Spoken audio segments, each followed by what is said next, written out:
Hello, hi. Hi, David, Alan. this Hi, is Charles. Young and then Charles are the moderator here, and we have a very esteemed group of panelists here. I'm going to say the name real quick. Dr. Almagor, Dr. Bali, and Dr. Chun, Dr. Chun, Dr. Kaul, Dr. Kim, Dr. Liao, Dr. Liu, Dr. Matsubara, Dr. Ueno, and Dr. Virmani. So maybe you can introduce your team and go tell us your case, David. Well, thanks, Charles, and good afternoon to our panel too. We're going to really need your help for this challenging case. I'm with D.W. Park here, and it's a pleasure to be back here again at Asan for me and to work with him. I'm going to ask D.W. to share the case presentation, and then we'll go through the angiograms and we'll show you where we've been and where we are right now. Okay, let me introduce this patient, the 67-year-old woman, and presented with effort chest pain and clinically stable angina.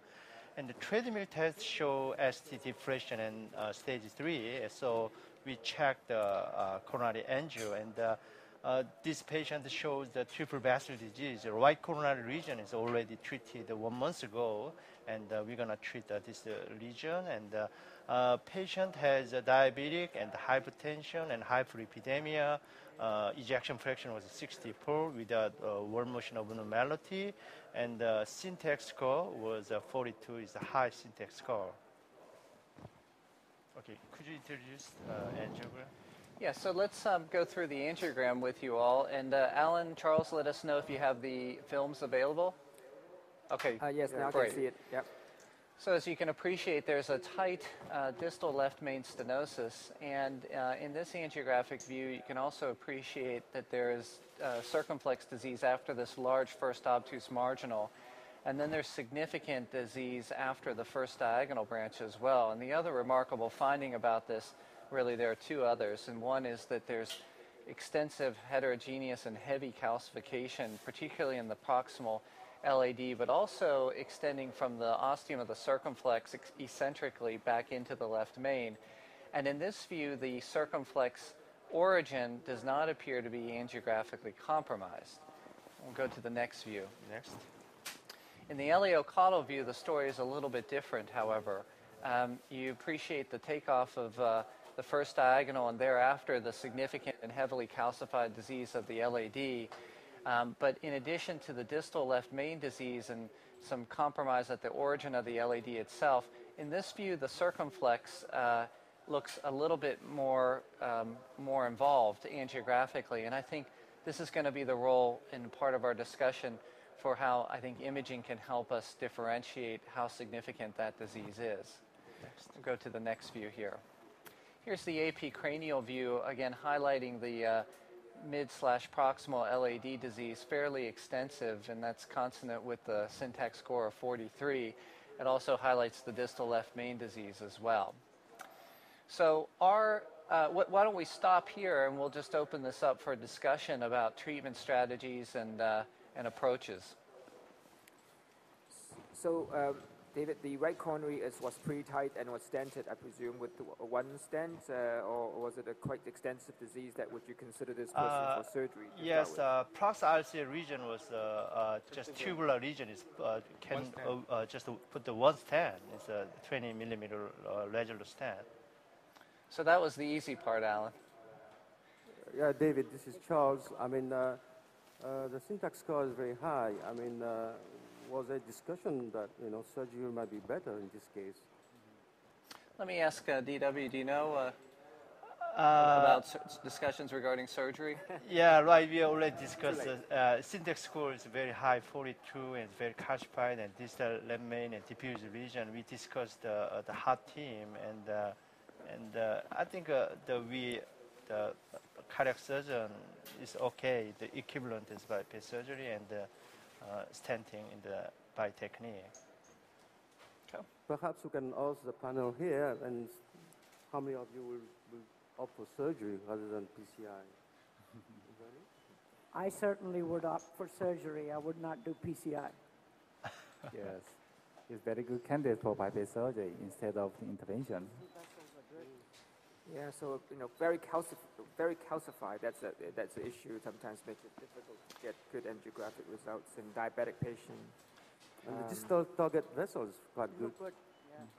Yeah, I think that I think all of your points are very valid regarding this case. I think the calcification, I didn't calculate the syntax score myself, but I'm certain that heavy calcification factored heavily into escalating the syntax score higher. And Alan, to your point, I think that's a very essential consideration as to whether we're going to get an optimal result with PCI. The distal targets for bypass surgery are very good, but likewise, the syntax score of 43 isn't calculated based on extensive total occlusions or diffuse distal disease. And so I would say, too, that the opportunity for complete revascularization here is very high, given that the right coronary artery has been treated. This is proximal, if not mid-LAD disease and left main disease, and some circumflex disease that's all at least achievable for complete revascularization by PCI. I'm not discounting the importance of the syntax score in factoring our decision making, but it is important that there are some high syntax scores where I think surgical revascularization clearly is in favor of the patient because we can't treat everything percutaneously. Here, I think everything is amenable to PCI. Right. Yeah, So, David, if the patient has, I know the patient don't have diabetes, but if the patient has diabetes, you will still consider to do PCI or you send for surgery? This is a diabetic patient, and she is a diabetic patient, and so keeping in mind, referencing trials like syntax, remember diabetes, at least in that experience, wasn't really a predictor of a differential outcome between PCI and surgery. The outcomes are certainly worse with diabetics with both revascularization strategies. We can discuss the FREEDOM trial, too, which excluded patients with left main disease as well. But certainly, I think diabetes factors into me the diffuseness of disease, and my feelings are the ones I shared with you about it, the capabilities of complete revascularization. So let's switch to task at hand. You are scrubbed, and we're going to try to fix this. That's right. So let's see how we should approach this. And to me, the limiting factor is really what is the ostium of the circumflex. Looks like that would change my strategy a bit from relatively straightforward, not straightforward, but fix the LAD and all the way to left main. But maybe do you need to rotablate before? Do you need cutting balloon before to prepare? So tell us how you're going to take care of this, David. So those are great comments, Alan, and I think those are all the same considerations the two of us had, particularly about the need for debulking strategies with all this calcification. And I think the first step that for me is essential, and I know for the interventionalists here at Asan, is to do intravascular ultrasound to really get a lay of the land of the geographic landscape of disease, but also for determining reference vessel diameters. So we started by performing IVUS in the LAD and then into the circumflex, and we're fortunate to have Gary here. Dr. Mintz is going to take us through the IVUS findings here. If we could start, Gary, with, do you have the LAD up first? I have the LAD up, sure. So Gary's going to show us the pullback of the LAD into the left main. So we're starting at a distal point in the LAD, which would be a pretty decent distal landing zone. It was about a 3 millimeter with some eccentric calcium. But the calcium didn't have much length, and now we run into an area of larger plaque burden. But again, you can see everything is very eccentric. Now this is near circumferential calcium.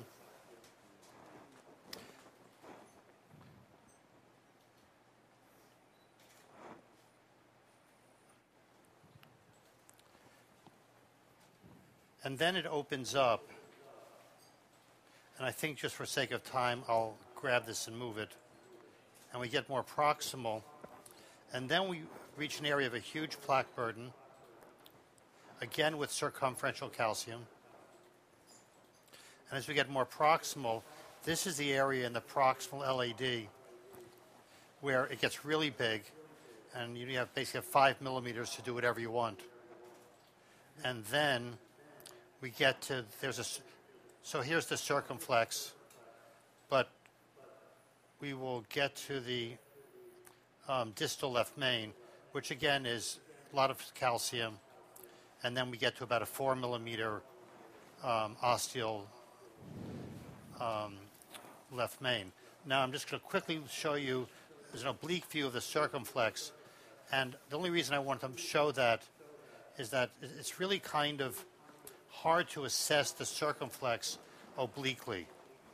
People don't like to image both vessels. They want to look tangentially, and the truth is that's not a good idea. So now we're into the circumflex. You see it's diffusely diseased, but at this point the lumen is large. And then we'll pick up the true ostium, which, like the angiogram, shows very focal disease. Again, a little bit of calcium, but not a whole lot. I mean, if I had to actually, comment on the calcium, it actually looks worse angiographically than it does by IVUS. Yeah. It's not that IVUS shows none, but it just really looks horrible angiographically, and this just is not quite that horrible. Okay, so this is the LAD, and we're going to go backwards just a couple of frames, and we'll get right to the ostium. So there's a large plaque burden, but the lumen is not so bad. The lumen is actually this, and it's almost 5 square millimeters.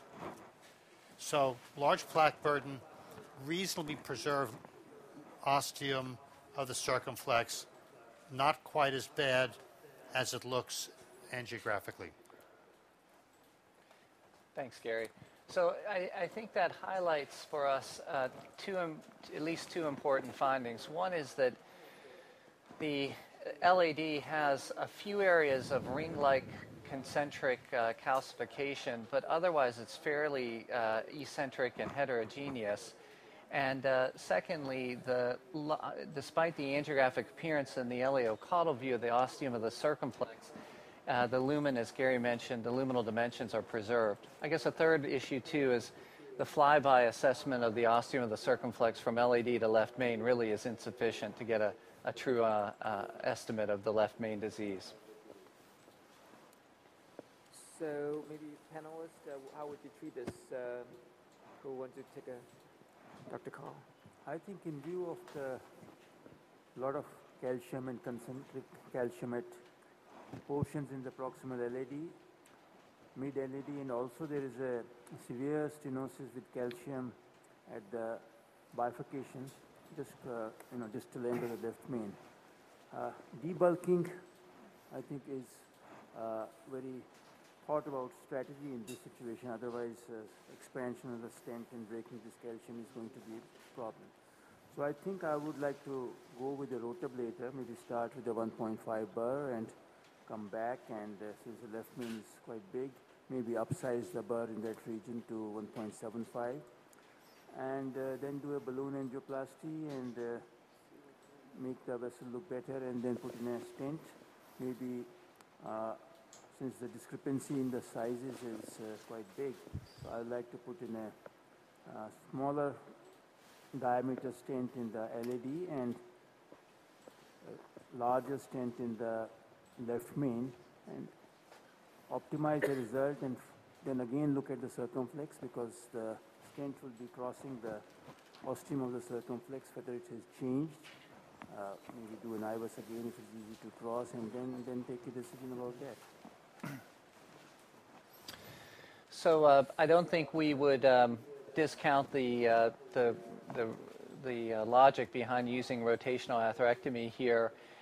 In my view, I always just try to keep it simple, and I don't have much reservation about using atherectomy if the balloon angioplasty has been unsuccessful. So we took a little bit different strategy here. We started with a balloon angioplasty attempt here with a compliant balloon, and as DW is going to highlight through the images here, you can appreciate in this view, but then I think in the next, or maybe one more, DW, is that here you can really see we have wholly incomplete expansion of the lesion here and adequate predilatation. So we went back with a compliant balloon, and a non-compliant balloon, and with a non-compliant balloon we were able to achieve full expansion of a balloon at 20 atmospheres here. And here's our our post result after predilatation. Now, the other important point is you can see there's a little bit of a cap dissection there at the left main as well. We dilated the left main at high pressure too. I think that's especially important that not so much in this case, but in intermediate lesions, if people try to directly place a stent after using an undersized balloon in the left main, they can end up with a troublesome result of not being able to expand the stent. And so we wanted to ensure that at high pressure with a reasonably appropriately sized balloon that we could get a good expansion at the left main as well. So as our next... David, I mean, I think the question is from the disparity of the findings of the angiographic and ultrasound on the circumflex. The intention was to treat the circumflex as well, or you just want to treat the LED? Yeah, thanks. I'm sorry. That's you should put a pressure wire in the circumflex and see whether it's really significant or not. Those are great comments. You know, we got so wrapped up in our discussion of the LAD that I overlooked to make a comment about what our strategy was here with regard to stenting, and that is that I think just as was commented by one of our panelists earlier, our approach was to try a provisional strategy in the left main, in particular to stent the LAD segment with one stent, and then have that first stent end just after the first diagonal branch so that we don't overlap stents covering the diagonal branch, which is fairly large, and then place a second stent from the LAD back to the origin of the left main. Gary highlighted that there was some disease that extended back to the origin and left main, so we're going to cover the whole shaft and origin of the left main as well, and try a provisional approach into the circumflex. Now, you raised some other comments that, well, I'm going in here now with a 3.5 30 millimeter stent, and our distal reference vessel diameter was 3 millimeters, so we might not take this, you know, fully to a nominal size, but then pull it back and go a little bit higher, knowing that we're going to place a second stent more proximally. But while I'm doing that, and hopefully it's going to go down there for us, I wanted to mention the issues that you brought up about FFR. So, you know, this is a case when the very first time I saw it, I made a comment that that I thought this would be a challenging case for FFR, because recall that we've got tandem lesions both in the LAD and in the circumflex, right? And so this is an instance where you could have a false negative result because you've got not only distal left main disease, but you have disease in the LAD and the circumflex. Good. Can you just give me a little test there, please? Boy, so we're really about where we want to be. Let's just go to the iliocaudal view for a moment and make sure our alignment is distal to the diagonal branch. Okay. What was the length of your stent? This is a 3.5 30 millimeter stent here. This is yeah, that's plenty good. So why don't we go up here, guys? And what kind of stent, David? This is a Resolute stent. This is a Resolute stent. Nominal 10. Why don't we just stay at 10 maybe here? 10. And that's nominal for us. Yes. Did I get it? Yeah. I guess the good news is that the IVUS went down, so hopefully, you know, the stent. Isn't that the truth, Alan? So if IVUS will not go at all, then you know you might think that rotoblader has to be. Let's go up to 14 here. That's a good litmus test, isn't it, for the need for adjunctive therapy? I'm just pulling back and intentionally going a little higher here to expand the proximal edge of the stent as well. And then I'm gonna bring the balloon back here, mostly for sizing issues. And let's see, can you give us a test there, please? Test. And then let's just take a picture and get an estimate of how long of a stent we're going to need from the LAD into the left main. Okay. Perfect. So this was a balloon for a 30 millimeter stent. What do you think, DW? I think another. It's 24. 20. I think there's a. Is 26 going to be long enough for us? Yeah, right. We are about 26. 26. All right, so we'll do a 4026. Yeah. Okay, got it. So we've got our wire. We're gonna keep that wire down, obviously, into the circumflex, and at least angiographically. Remember, this was the view where the origin of the circumflex, oops, wires are wrapped there a little bit, where the origin of the circumflex looked okay. So David, would you consider going a little smaller just because the circumflex origin is not without disease, and you can always dial up a resolute to be higher in size, bigger in size later instead of a 4.0, just go with the 3.5. The left main, I'm not sure how big was it. The left main was a shade over 4.0, Alan. So I feel okay with 4.0. Remember too, a little twist to this case is that the proximal LAD there, that more bulbous area where the diagonal branch takeoff is, measured at about 5 millimeters diameter, if I recall from Gary. And so, but you know, after dilating the LAD in left main, you'll notice that the origin of the circ is, you know, starting to look a little bit more narrowed than what it did in the previous views here. So this now is a 4026. Yes. Stent. Got it. Thank you, DW. And I'm going to stay in this view just for a few moments to align the overlap of the stents here.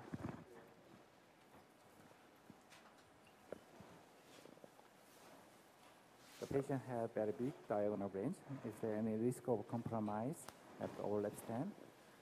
I'm sorry, compromise where? The diagonal branch? Diagonal branch.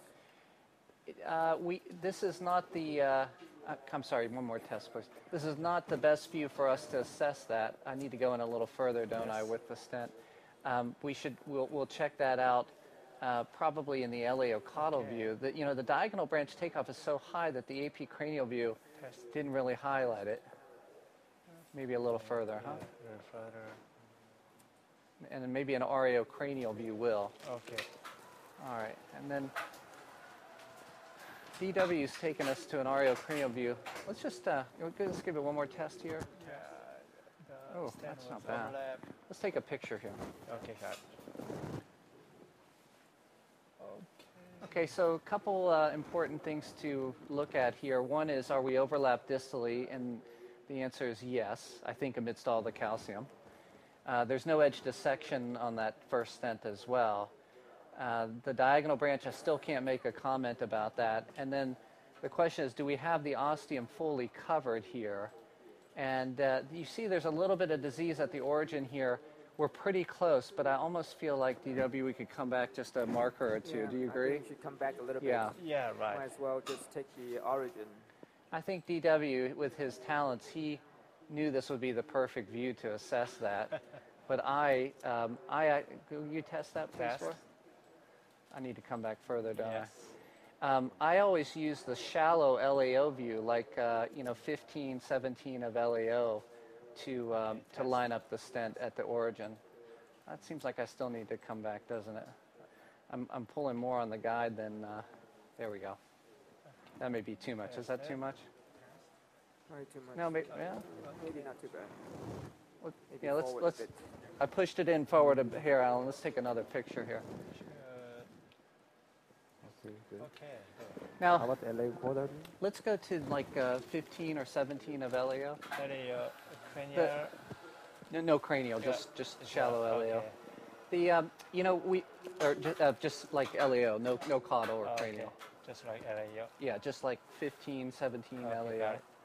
The one thing, the one thing that I've noticed in these left main cases for us is that we do quite a bit of these. Is that we use more contrast. I think trying to position the stent at this point. Go ahead and picture. Yeah, it's not the ideal in this particular view, but we had 20 of caudal. LAO cranial. Yes, Just I try LAO cranial. Yeah, LAO cranial. Look at the. Okay, shallow LAO cranial. This looks better. Got it. Okay. Yeah. Okay. All right. You guys like that? I think so. Yes, it's okay. Let's go up there. Okay, got it. Let's go to 10. 10. 10. She's from a hemodynamic. Okay, and down, please. Hemodynamically, she's tolerating this very, very well. Yes. She's had really no significant hypotension, no arrhythmias with this at all. We'll go maybe just a little higher here. Okay, 10, 12.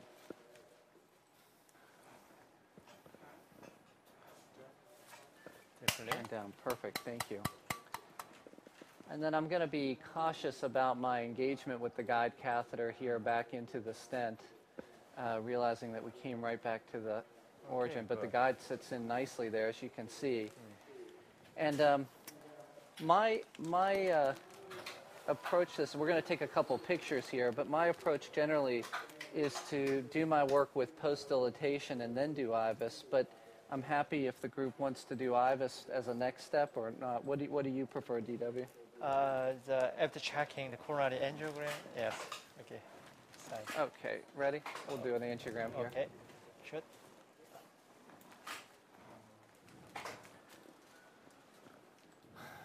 Okay. So the distal left main is calcified. That's why it's kind of so it needs more work in them, but it might compromise your circ further. I think it definitely will. You know, if you do IVUS now, and the distal left main stent area is adequate, you can stop and not risk more compromise of the circumflex.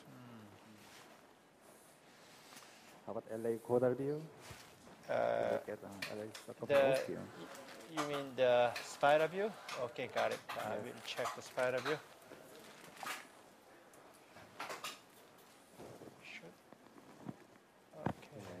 Yeah.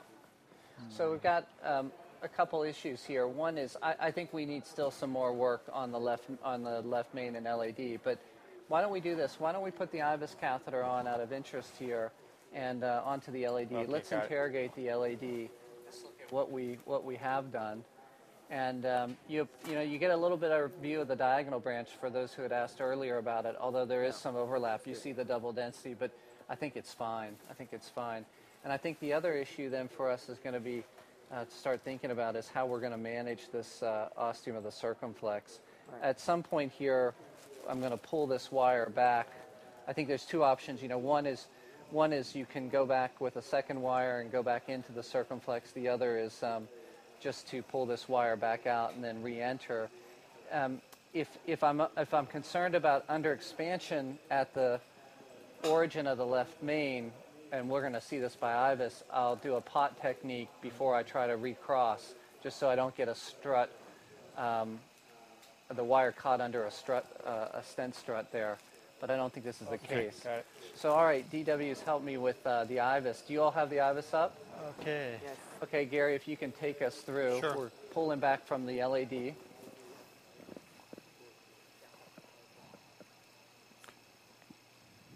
So we just entered the distal edge of the stent, which of course looks fine.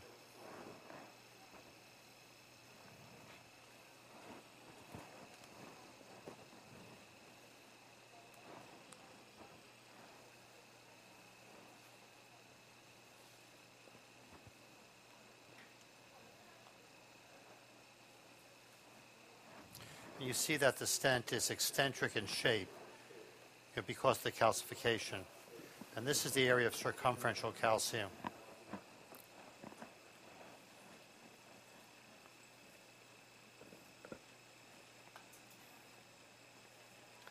To my surprise, Gary, the stent looks better expanded than I thought in most well, you areas. haven't gotten to, some areas.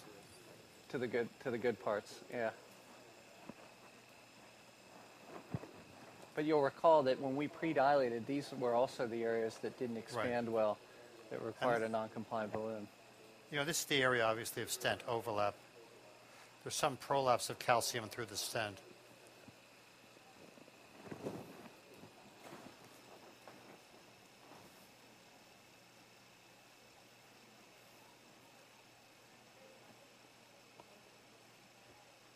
There's that area in the proximal AD that was quite large.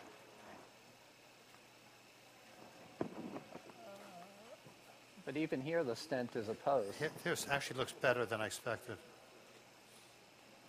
Okay. Circumflex. Here's the distal left main, which is obviously not adequate.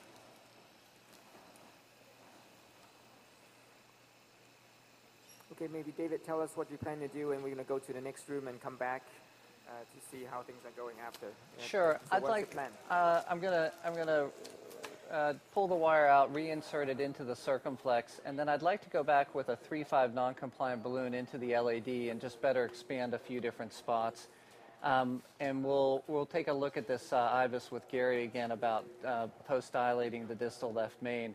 And then I think we're going to we'll be back with you maybe to have an interesting discussion about whether to FFR the circumflex or just to dilate into it and see what kind of result we get. Okay, got it. 3.5. Great. Okay, we'll come back. Thank you. Thank you. Okay, we previously used 3.5. So this is which one? Hello. This is diagonal. Yeah. Dr. Seban, Yes.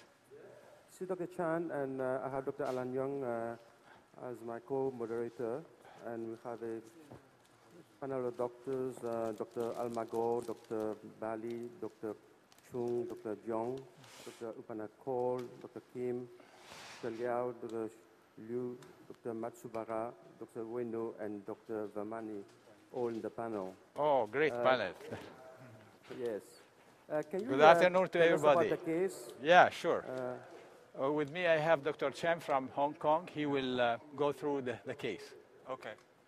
So we have today this 77-year-old gentleman. He had a bypass surgery about 8 years ago with a lemur to the LAD and a radial artery graft to one of the big diagonal. So he recently presented with increase in chest pain, and there is also some degree of heart failure. His echocardiogram showed akinesia in the infraposterior region. Otherwise, the left ventricular function is satisfactory with ejection fraction of over 50%. So angiogram was performed. Very unfortunately, this 8-year-old graft, both arterial graft, closed down already. And there's also some new disease in the right coronary artery. This has been fixed 2 weeks ago with a drug-eluting stent in the mid-right coronary artery.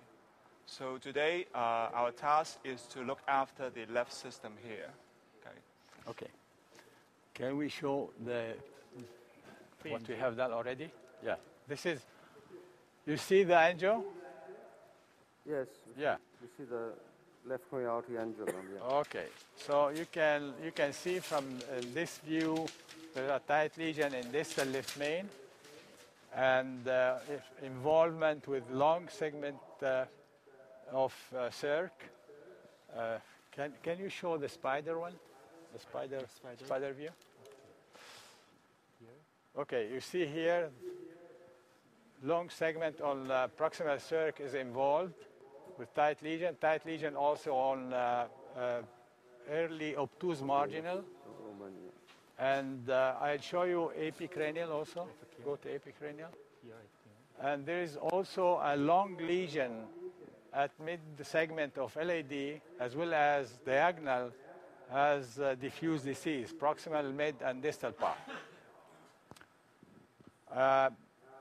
During the procedure on right coronary artery, they have performed FFR, and Dr. Chen will tell you about the FFR on LAD. So at the time of intervention of the right, the FFR was checked for the left. So the overall FFR, when the Y is put at the distal LAD, is 0.78. Okay, and so with pullback to the proximal part of the LAD, where you see some some normal-looking segment there. So the FFR there was 0.88. Okay, which means the drop across the left main is 0.12, and the drop across the mid-LAD is around 0.1. So, what is the panel suggestions? So just to clarify, there's no bypass patent right now. No, to the left no, side. no. Is that correct? All Everything is bypass. closed. Yeah, closed. All Everything's bypass. closed. Yeah. There was also a saphenous vein graft on diagonal, which is also closed. closed. Okay, so panelists, anybody want to comment how this should be approached in a bypass patient? Comments?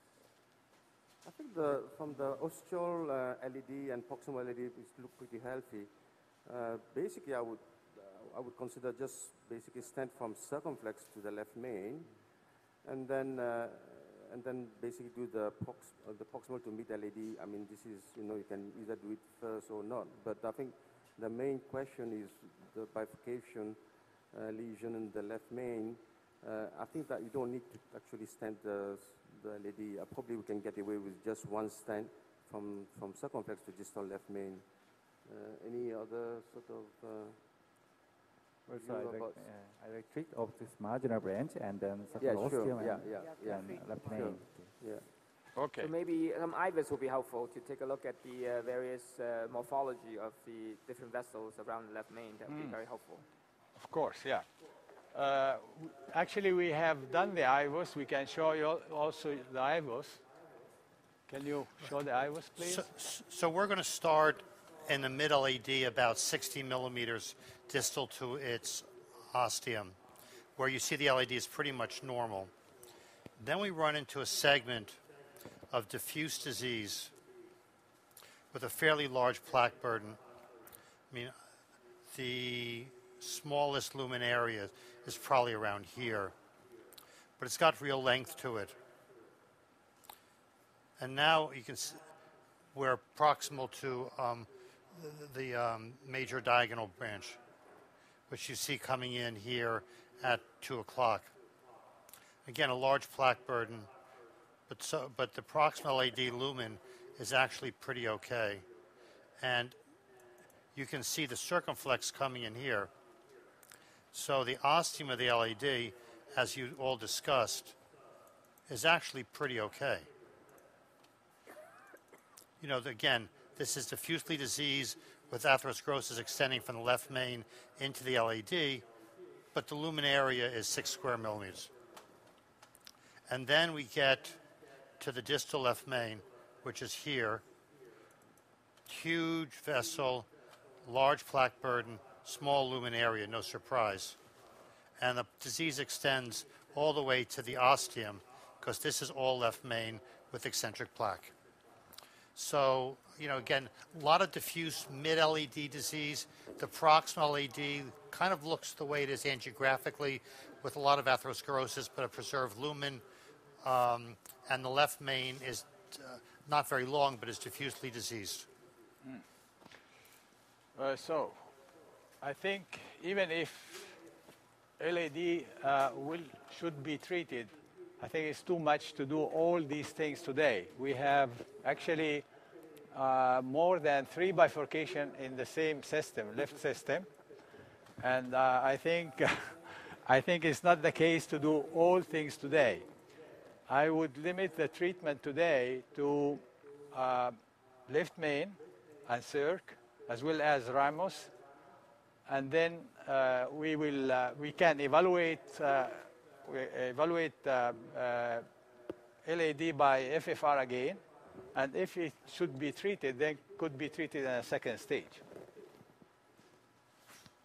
It is possible that after treating the left main, that the FFR in the LED might be more than 0.8, I suppose, because if you look at the contribution of the left main is what 0.12. So I suppose it can be more than 0.8 after treating the distal left main. Well, so because of time, maybe tell us how you're going to approach it. Okay. So that we can. I'll show you also what we have done already. Go ahead, please.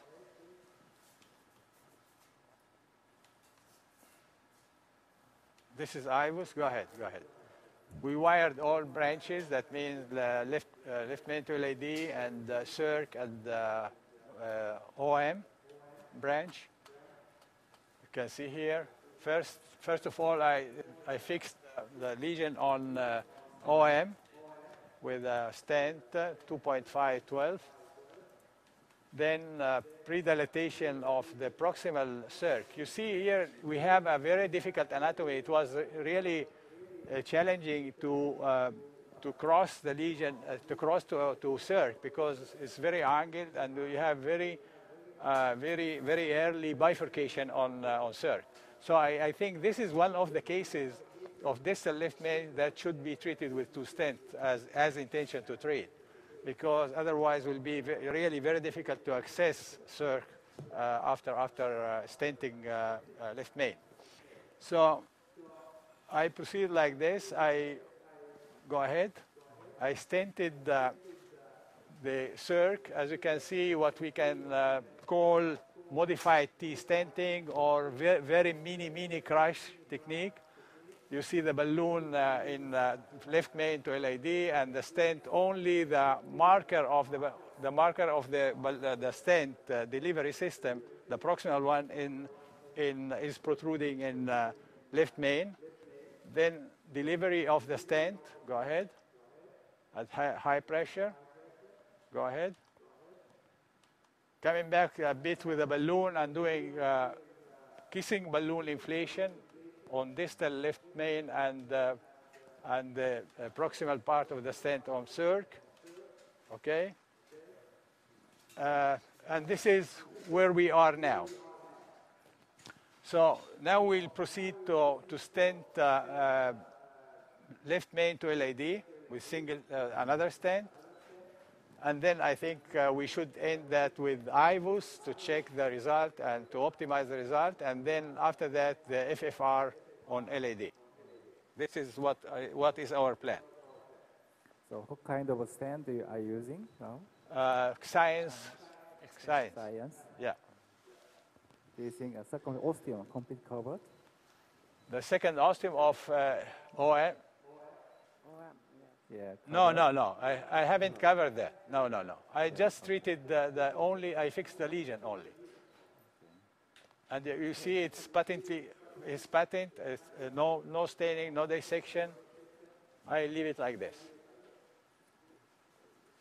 Is there a reason why you didn't use one single stent from circumflex to left main?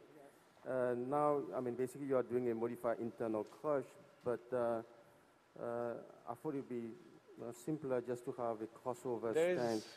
Because there is a big mismatch between the diameters. You see, here we have 2.5, and left main is almost 4 millimeters. Yeah, I mean, we can actually do a kissing the balloon in the LED and the circ afterwards. Well, actually, there is some data also coming from crossover to circ, and showing that the ray stenosis will be on the ostium of LAD. So I would prefer having ray stenosis on this small circ rather than on LAD.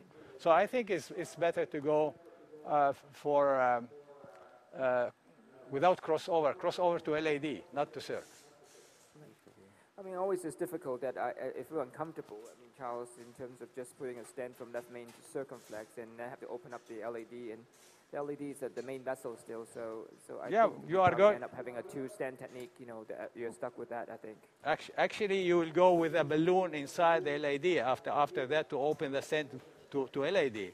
Then you are inflating balloon in LAD, and then patient can have good chance to come back with restenosis on LAD. So I think it could be an option, but I would prefer doing this option. That means I am not covering the whole thing with stents, also the proximal LAD where I'm inflating balloon. But we know that a single stent crossover the results is better than 2 stents. I know that, surely. I know that. Actually, I agree also with you, but 1 stent is better than 2, not in all patients. It depends on the complexity of bifurcation. In complex bifurcation, 1 stent is not doing better. 2 stents are doing better than 1 stent. It's coming from the last Baltic bifurcation study. So please go ahead and stent the LED, and then we can see how things are, and then maybe check with Dr. Kanzari as well. Sure. How things are doing. So now, we have about 15 minutes left total. So okay, we'll go ahead. Thank you. 3.5. Yeah, because LED is 3.5, almost 3.5. And Okay. These post-bypass patients always difficult. Okay. Wow, there it is. That point. So we left Dr. Shiban, and back to you, David. Maybe you don't have to stop what you're doing. Just tell us what you're doing and what has happened. Sure. So we'll just take a quick second here to show you. We went back after our IVUS that I think where we left you, and we had post-dilated the LAD and the left main. And we went back to the LAD with a 3.5 non-compliant at high pressure, and we went back with the left main and osteo-LAD with a 4.5 non-compliant balloon. And this is our post-dill here. Yes. This is C5, and then Have you exchanged out the wire already at this point, or still has? Yes, I did, and I exchanged it. I tried to go back with the original wire, and it was a little bit messed up. Yeah. So I went back with a Choice PT wire here, okay, and this is the Choice PT. And a couple things. So one is that I think angiographically the LAD and left main look a lot better. The origin of the circ does not look too bad. And we were talking about whether we needed to do any hemodynamic assessment for it. But as we did that, I also noticed that you might recall from the original images that she had like a subtotal occlusion of the continuation of the circumflex. And we've actually lost that branch during the procedure. And she has a little bit of chest discomfort, no EKG changes. And you see that there? Yeah. And yes. we weren't down there, so the wire never went down there. We went directly into this big marginal branch. So we're checking an ACT, and we gave some nitroglycerin, and I was just going to see if I could get a third wire down into that branch right now, and we'll rescue that branch. But in the meantime, we'll leave you with we'll welcome your thoughts on the Interesting, maybe a little embolization, or could just, be, yeah, sort of something, yeah. But well, I've got these images up working right now, of course. But it would be interesting your thoughts on the origin of the circ. That's the continuation, isn't it? Yeah. I think if angiographically looks okay, it may be better to leave it alone, just given the calcification. That was my impression as well. Left main LAD minimal areas reasonable. I might not do anything. If you want to be vigorous, I think FFR and the circ OM would be helpful. So that's the only thing I'll probably do, and leave that alone. I have circumflex are rarely positive, so I think if you can rescue this thing will be best, and you can see it coming back a bit already. Yeah, you can see it coming back, and you can see my wire is into it. This is a Fielder FC, and it maybe a little soft, yeah. It doesn't want to go.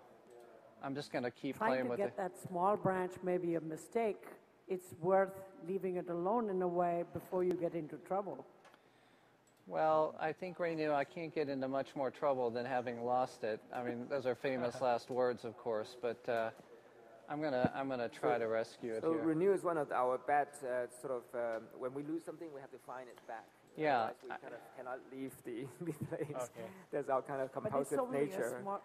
When you look at the overall picture of the patient, you've really improved her picture. And you have a compromise of that small vessel. Could it be just a spasm, and you're just, by fiddling more and more, you're going to make it worse?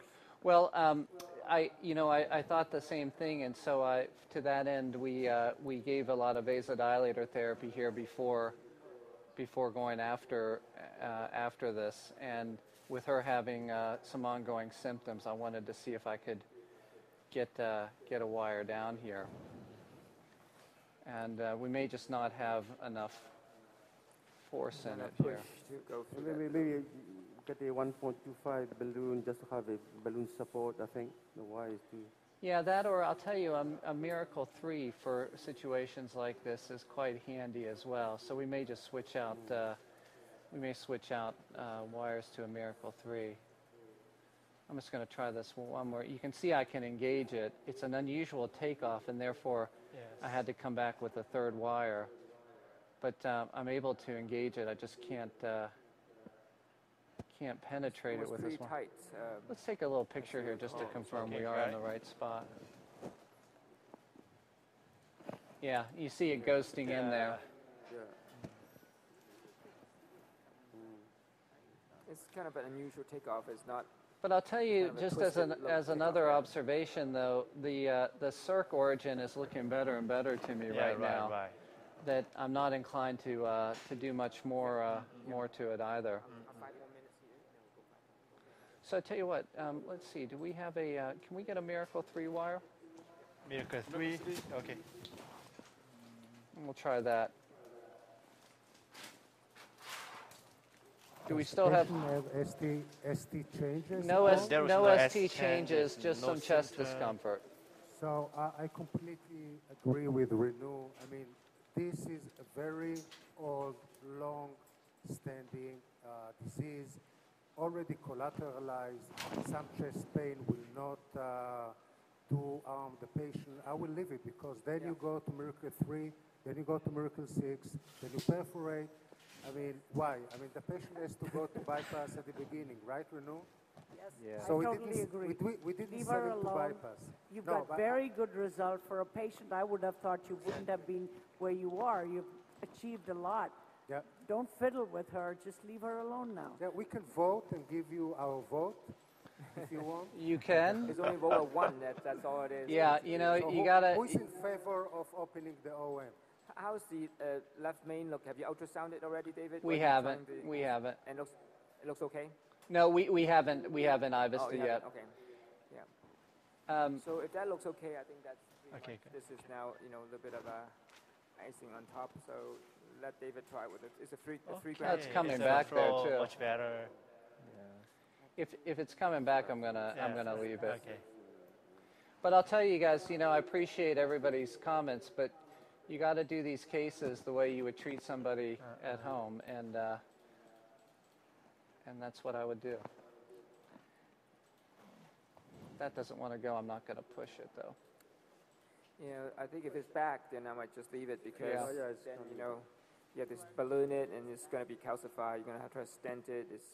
Let's If take a it's back, picture then here. it's just If it's gone, back, I'll I'm going to leave it. Yeah. Oh, much better. Yes. There you go. I think that is. It's interesting, It's a though. pretty good sized vessel actually, but right? It's Yeah. a pretty good sized vessel all the way all the way down. So let's do this. Let's, if we have time, let's quickly go to IVIS of the left main Okay, got LED, Right. and then we'll And then you can decide whether you want to Well, play a little yeah, bit more here. yeah, I'll, because we have to go in about 5 minutes. we'll give you Okay, got it. we'll give you the update on what we Okay, do with okay. the circumflex Yeah, this just evening. show us the left main proximal LED, and then we'll leave you to decide what you want to do with that true circ. Okay. And then we'll go to Dr. Do we have Chih-Kuan's, Gary room. in here or not? Okay, hurry up. 우리 저기 알부스 민트 쌤. So David, maybe just show us the. Don't go to the whole LED. Just show us the left main. Yeah, proximal okay, got LED. it. I'm going to That's a show you. time, I'm going to sorry. show you the proximal path. proximal LED Right. and the left main. Let's see.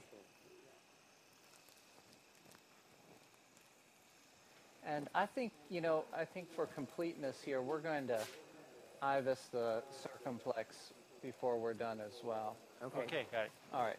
That's good. Run. And Gary joined us as well. Gary, Yeah. So we're right at the proximal LED, working our way back.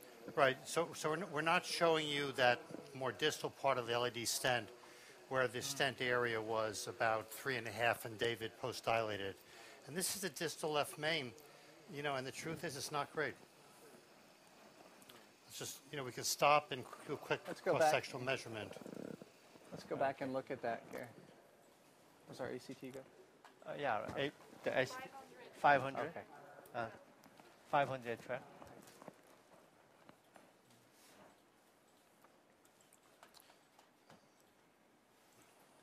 So this is with a 4-5 balloon.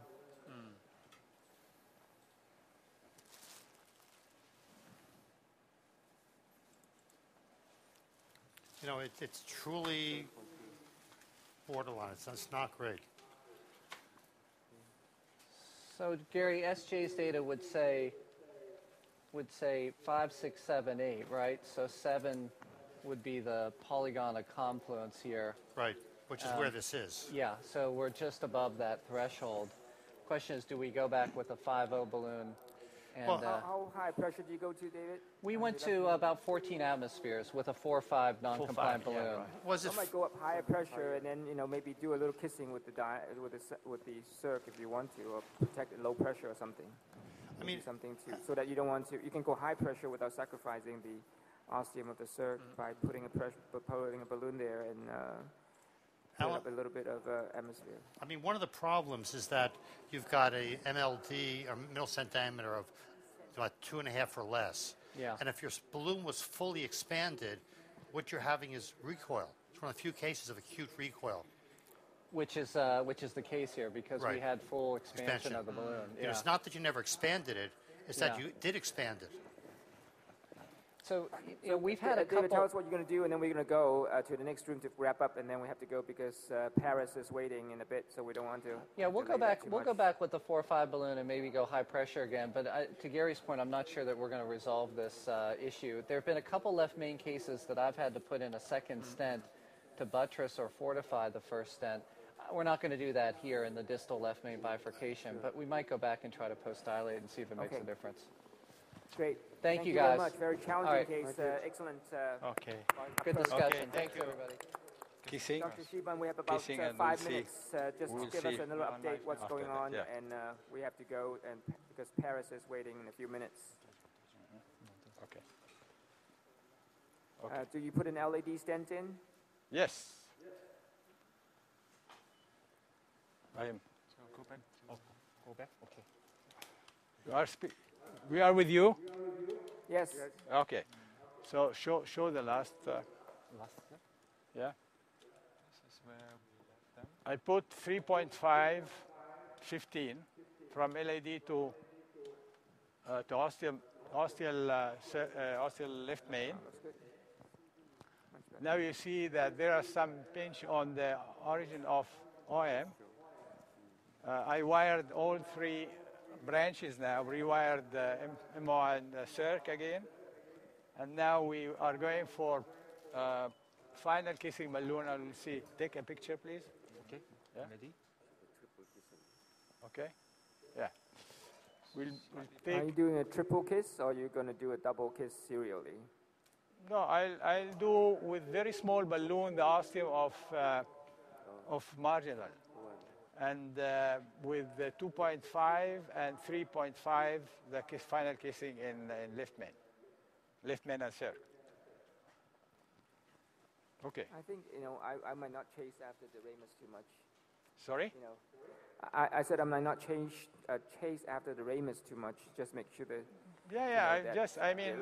LED's okay. Yeah, so this is what I'm taking care about. I mean, the flow is STEMI 3. The ostium could be also some spasm, also not only black shifting. Actually it's improved here from the previous one. But anyway, I'll optimize the stent on LAD because the proximal part of left main is almost more than 4. So I'll go for kissing, final kissing, and the 4O balloon in the very proximal part of left main, and then IVUS just to check about the thing, and we'll take FFR again in LAD and finish here. Okay, thank you very much. We have to go, and hopefully you have a very good kissing balloon results, and thank you very much for showing how to approach this very complex post-bypass patient. Thank you. Thank you very much. Thank you.